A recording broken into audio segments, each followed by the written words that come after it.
প্রধানমন্ত্রী শ্রী নরেন্দ্র মোদী যেরকম বলেছেন যে এটা সাধারণ মানুষের বাজেট এবং কৃষকদের জন্য বাজেট, গরিব মানুষের বাজেট, মহিলাদের জন্য বাজেট, ইউথের জন্য বাজেট, যুবদের জন্য বাজেট এবং কৃষকদের জন্য যে বাজেট হয়েছে তাতে যেমন মিডল ক্লাসকে অ্যাড্রেস করা হয়েছে 12 লাখ টাকা পর্যন্ত নো ট্যাক্স রিজিম করে।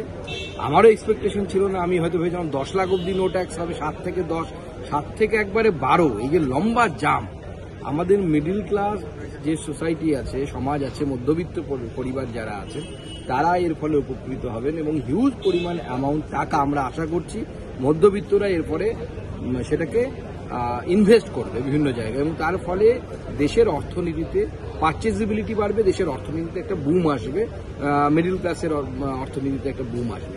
কৃষকদের জন্য যেমন মাননীয় প্রধানমন্ত্রী পিএম ধান্য কৃষি যোজনা, ধনধান্য কৃষি যোজনা যেটা ঘোষণা হয়েছে, যে এই ভারতবর্ষের 100খানা ব্লক যেখানে 100খানা ডিস্ট্রিক্ট যেখানে কম উৎপাদন হয়, এরকম কম উৎপাদনশীল জেলাগুলোকে বেছে নিয়ে রাজ্য সরকারের সাথে কর্পোরেশন তাদের সাথে কোলাবোরেশনে 1.7 করোড় ফার্মার অর্থাৎ 1.7 কোটি ফার্মার্সকে, কৃষককে সহায়তা দেবে এবং এর ফলে এই সমস্ত যে এগ্রিকালচারের যে ব্যাকওয়ার্ড বা পিছিয়ে পড়া যে জেলাগুলো আছে তার উৎপাদনশীলতা বাড়বে। আমরা ইউরিয়ার ক্ষেত্রে আত্মনির্ভরতা আনার জন্য আসামে একটি ইউরিয়া তৈরির কারখানা তৈরি হচ্ছে। বিগত দিনেও আমাদের সরকার ইউরিয়া তৈরির কারখানা করেছে, কারণ আপনারা জানেন যে আমাদের দেশে ভর্তুকিতে ইউরিয়া কৃষকদেরকে দেওয়া হয়।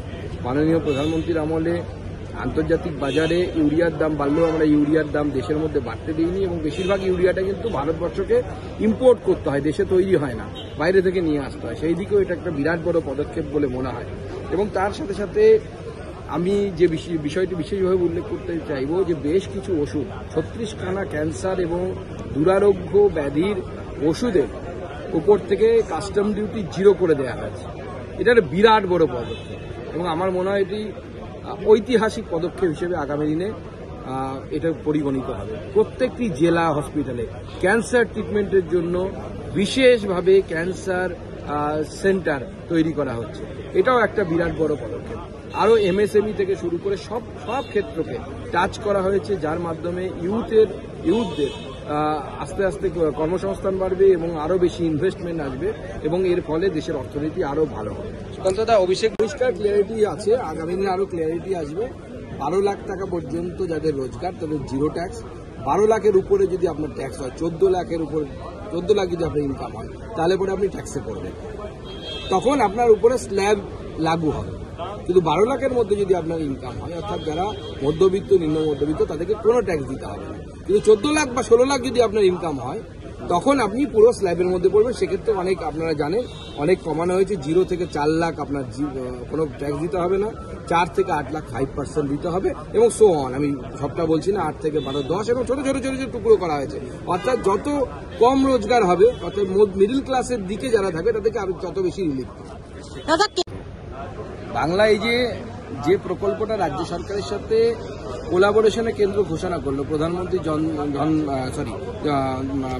ধনধান্য কৃষি যোজনা, সেই প্রধানমন্ত্রী ধনধান্য কৃষি যোজনাতে আপনি দেখবেন যে পশ্চিমবঙ্গে ইমপ্লিমেন্ট হচ্ছে না।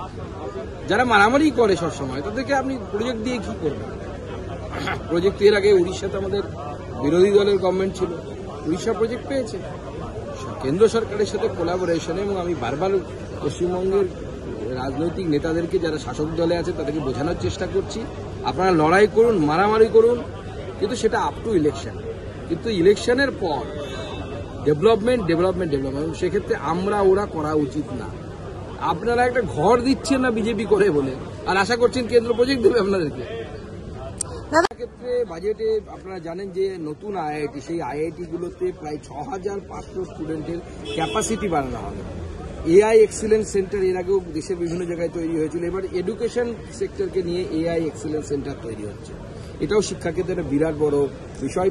এই যে স্কুলগুলোকে, দেশের বিশেষ করে প্রান্তিক স্কুলগুলো, গ্রামীণ স্কুলগুলোকে ব্রডব্যান্ড পরিষেবার মাধ্যমে জোড়া হবে।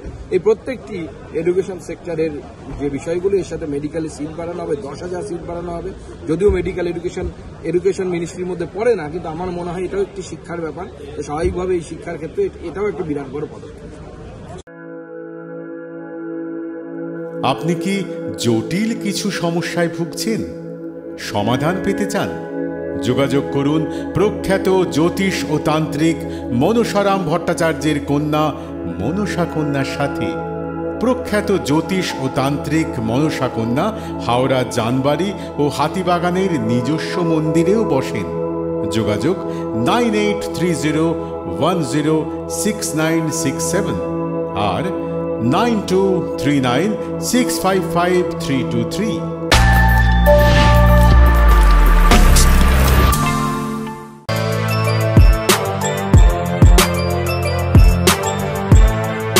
এখন অনেক বড় শ্রী লেদার্স হাওড়া ময়দান।